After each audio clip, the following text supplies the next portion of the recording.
আজকে আমরা যে বাংলা ভৌতিক গল্পের গভীরে ডুব দিতে চলেছি তার নাম ভয়ঙ্কর বাংলোর রহস্যময় গোলকধাঁধা।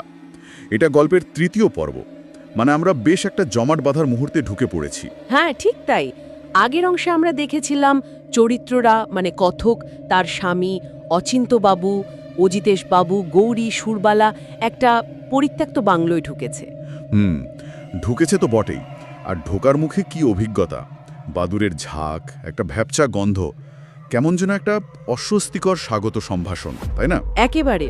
আর বাংলোটার বিবরণটাও দারুণ।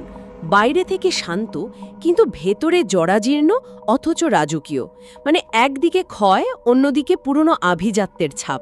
ঠিক, ওই যে দেয়ালে বাঘের মাথা, বাঘছালের কার্পেট, এগুলো যেন শুধু সজ্জা নয়, একটা আসন্ন বিপদের ইঙ্গিত দিচ্ছে। অবশ্যই।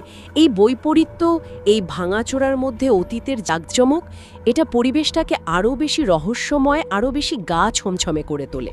যেন অতীতের হিংস্রতা এখনও ওত পেতে আছে।